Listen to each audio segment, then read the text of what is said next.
네, 안녕하세요. 더함공동체교회 매일 5분 묵상. 오늘은 잠언 11장 28절, 29절입니다. 제가 읽겠습니다. 자기의 재물을 의지하는 자는 패망하려니와 의인은 푸른 잎사귀 같아서 번성하리라. 자기 집을 해롭게 하는 자의 소득은 바람이라. 미련한 자는 마음이 지혜로운 자의 종이 되리라. 아멘. 또 재물에 관한 이야기가 나와요. 음 재물에 관한 이야기가 나올 때 반복해서 몇 번 말씀드린 것처럼 재물은 그 재물 자체가 악한 건 아니라 그랬죠. 그건 그냥 물질입니다. 그렇다고 재물이 또 선하거나 좋은 것으로 여겨서도 안 된다 그랬습니다. 그러나 확실한 건 재물에 대해서 잠언이 끊임없이 이야기하는 건 재물은 한정이 있다는 거예요. 언젠가 소멸되는 것이지 영원한 것이 아니라는 이야기입니다. 오늘은 특별히 그 부분을 강조했어요. 재물을 의지하는 자는 패망합니다. 왜냐하면 재물은 사라질 거니까요. 재물을 의지한다는 것은 재물을 자기의 뿌리로 둔다는 겁니다.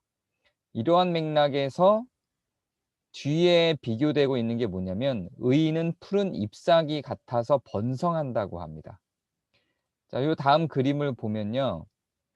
요 잎사귀가 우리라는 이야기예요. 잎사귀가 우리라는 이야기인데 요 잎사귀는 떨어질 수 있죠. 떨어질 수 있는데 이 잎사귀가 떨어져도 이 가지가 있고 가지에 또 뿌리가 있기 때문에 잎사귀는 계속 나죠.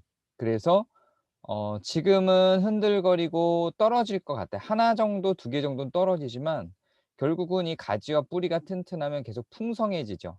그래서 이 가지와 나무에 해당되는 것을 의지 대상이라고 본다면 재물은 사라질 것이기 때문에 그 사라질 것에 의지를 하면 거기에 의지하고 있는 존재들도 사라지겠죠. 그건 당연한 거죠. 재물은 영원하지 않다는 걸 누구보다도 잘 아니까요.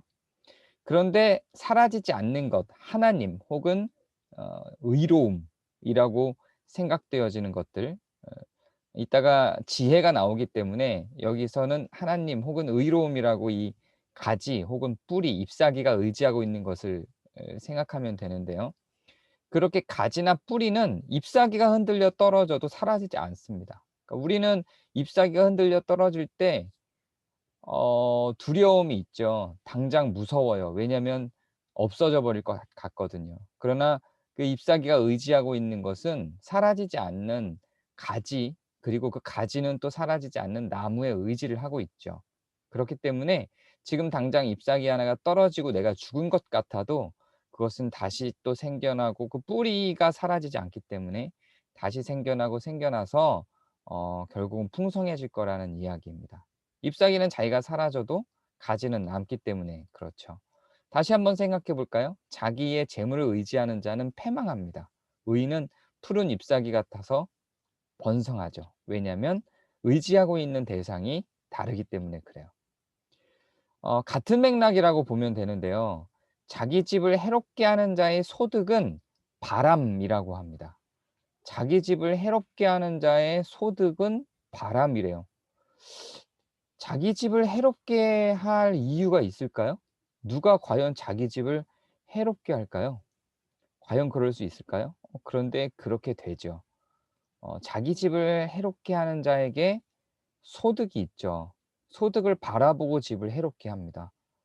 자기 집을 해롭게 하는 사람들이 아무 소득도 없이 집을 해롭게 하지 않아요. 그런데 집을 해롭게 해서 나타나는 소득은 결국 바람이라는 거예요. 좀 구조가 비슷하죠. 자기 재물을 의지하는 자는 패망하는 것과 자기 집을 해롭게 하는 자의 소득은 바람이에요. 패망과 바람, 사라진다는 의미죠. 이런 사람은 어디에 뿌리를 두고 있냐면 사라질 어떤 것에 뿌리를 두고 있어요. 이거는 뿌리를 둔 그 사람이 그 뿌리를 위해서 하는 어떤 행동이에요. 자기 집을 해롭게 해요. 어떤 소득을 위해서겠죠. 근데 그 소득은 바람이에요. 사라질 거예요. 그런 자기의 재물을 의지하는 것과 자기 집을 해롭게 하는 것을 같은 맥락에서 보고 있는 겁니다. 자기 집을 해롭게 하고자 해서 얻게 되는 어떤 이득이 있을 건데 그렇게 해서 얻는 이득은 다 바람이 된다는 거예요. 왜일까요? 자기의 집이 결국은 자기의 뿌리가 될 거고 자기 안식처가 될 거고, 사실은 의인이 갖게 된 이런 가지, 하나님하고 의로 여기에 에 가지와 나무를 형상화했었는데, 그 안에는 여기서는 집도 보는 거예요. 집도, 자기 집도. 근데 그걸 해롭게 하면 이파리는 의미가 없어지겠죠. 사라져 버리겠죠. 이걸 해롭게 하면 사라져 버리겠죠. 그래서 나를 유지시키는 뿌리 중에 하나, 가지 중에 하나로 자기 집을 여기서는 기준을 정해 놓은 겁니다. 그래서 의로움과 하나님과 자기 집이 다 마찬가지로 그런 가지, 뿌리, 나무, 계속 잎사귀를 샘솟게 하는 것이 되는 거예요. 근데 그걸 해롭게 하면 그 소득은 패망하는 것처럼 날아가 버리죠. 결국 미련한 자는 마음이 지혜로운 자의 종이 된다고 합니다. 이게 정말 적절한 표현이에요. 지혜로운 자, 그냥 지혜로운 자가 아니라 마음이 지혜로운 자가 적절한 표현이죠. 이 표현은 여러 가지 해석이 있어요. 마음이 지혜로운 자의, 미련한 자는 마음이 지혜로운 자의 종이 된다는 건 이 땅에서의 어떤 결과물이다? 아니다. 원리적인 거다. 그냥 이렇게 해야 된다라는 거다. 그리고 아니다, 이것은 천국에서 이루어질 일이다. 이런 다양한 해석들이 있습니다. 저는 이 땅에서 이렇게 되어야 한다라는 입장에서 바라보고 있고요. 그런데 그렇게 되지 못하게 하는 사회적 구조와 인간의 악함이 있겠죠. 그런데 다른 해석들, 천국에서의 이야기다, 이렇게 해석하는 것도 틀리지는 않다고 생각합니다. 오늘 하루 여러분들의 뿌리가 무엇인지, 무엇에 의지하고 있는지 잘 생각해 보시기 바랍니다. 그리고 영원히 사라지지 않는 가지와 영원히 사라지지 않는 나무에 의지하시기 바랍니다. 감사합니다.